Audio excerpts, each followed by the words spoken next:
আসসালামু আলাইকুম রহমতুল্লাহি বারকাতুহ। বাংলাদেশ ন্যাশনাল পার্টি অর্থাৎ বিএনপি এর অফিসিয়াল ফেসবুক পেজে একটা পোস্ট, গ্যাসের কারণে মা বোনদের রান্নার কষ্ট ঘোচাতে এলপিজি কার্ড দেয়া হবে। তারেক রহমান, মাননীয় প্রধানমন্ত্রী, গণপ্রজাতন্ত্রী বাংলাদেশ সরকার। সেখানে 17,000 প্লাস লাইক পড়েছে এবং প্রায় 3,000 অর্থাৎ 2,700 প্লাস কমেন্ট পড়েছে। আমরা কিছু কমেন্ট করব। এখানে আমি নিজে কমেন্ট করেছি, কার্ড খেলা নিয়ে মানুষ বিরক্ত, যদিও অল্প সময়, মাত্র অল্প কিছুদিন সময় পেয়েছেন। কার্ডের সাফল্য লাভ করবে কিনা সেটা কেউ জানে না। বড় প্রশ্ন হলো, কার্ড দিয়ে কেন সবাইকে ম্যানেজ করতে হবে? গোটা দেশের জন্য এমন সিস্টেম চালু করুন যেখানে কার্ড ব্যতীত সকলে সকল ধরনের নাগরিক সুবিধা পায়। আপাতত মনে হচ্ছে এই কার্ড খুব একটা সফলতা আনবে না। সামনে কি হবে কেউ জানে না।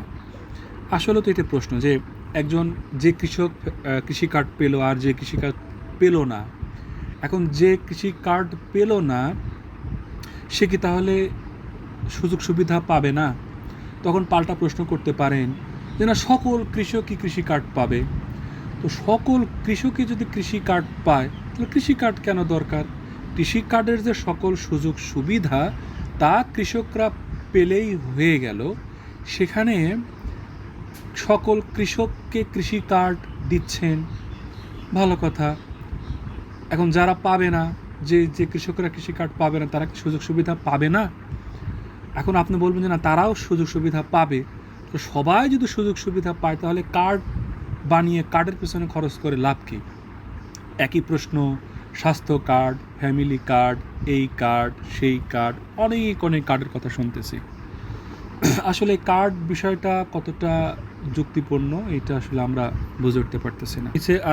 আর একটা কমেন্ট আসছে এমডি সাকিবুল ইসলাম, শুধুমাত্র কার্ডটা চুলায় স্পর্শ করালেই কি জ্বলে উঠবে আপন শক্তিতে? তো সেখানে প্রায় 257টা হাহার রিয়াক্ট এসেছে। এরপরে এমডি তারেক হাসান বলেছে, কবে না জানি সহবাস কার্ড চালু করে দেয়। এরপরে কাইসার নামের একজন কমেন্ট করেছে, আর কয়েকটা কার্ড দিলে সবাই মিলে তাস খেলতে পারবো।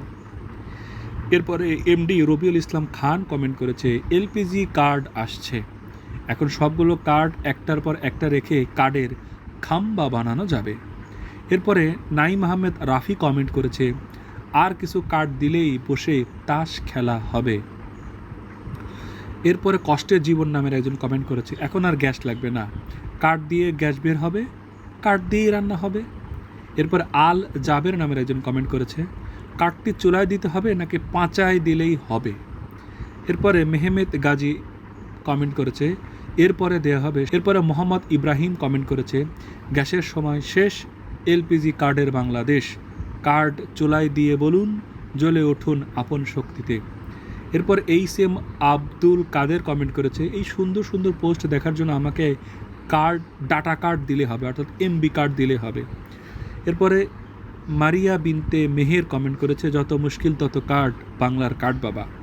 এরপর এমডি রাসেল সরকার নাহিয়ান কমেন্ট করেছে, কার্ড রাখতে একটা বাক্স দিয়েন, বাক্স নিতে আবার কার্ড লাগবে কিনা সেটা জানাইন। তাহুরা তানিম কমেন্ট করেছে, কার্ডের উপরে ডেক্সি রাখবো নাকি চুলা রাখবো। এরপরে ফিন স্মার্ট একটা পেজ, তারা কমেন্ট করেছে কার্ড বাবা। এরপরে হুমায়ুন কবির কমেন্ট করেছে, মাননীয় প্রধানমন্ত্রী, এটা কাটা হবে, এটা কেটে যাবে, এটা হবে না, হবে হচ্ছে মাননীয় কার্ড মন্ত্রী। এরপরে মোহাম্মদ সৈকত কমেন্ট করেছে। এরপরে সোহাগুজ্জামান সোহাগ কমেন্ট করেছে, এরপরে কি কার্ড দিবা কাকু, অর্থাৎ ম্যাক্সিমাম নেগেটিভ কমেন্ট। আসলে জানি না তারা কোন সূত্রে তাদের এই কার্ডের পরামর্শটা কিভাবে আসলে। কার্ড দিয়ে তো একটা বৈষম্য সৃষ্টি, কেউ কার্ড পাবে, কেউ কার্ড পাবে না, আবার বলবেন না কার্ডের সুবিধা সবাই পাবে। তো কার্ডের সুবিধা সবাই পেলে কার্ড তাহলে কেন দরকার? আসলে এই প্রশ্নের স্বাভাবিক উত্তর জানা নেই। আপাত দৃষ্টিতে মনে হচ্ছে যে খুব একটা সুবিধার রাস্তায় নেই। জানি না ভবিষ্যতে আবার কার্ডের সুবিধা সবাই পেতে থাকলে তখন আবার বলবে যে কার্ডের বিরোধিতা করেছিলে। এই কারণে আপাতত সেভাবে শক্ত বিরোধিতা করছি না। ভালো থাকুন। আসসালামু আলাইকুম রহমতুল্লাহ।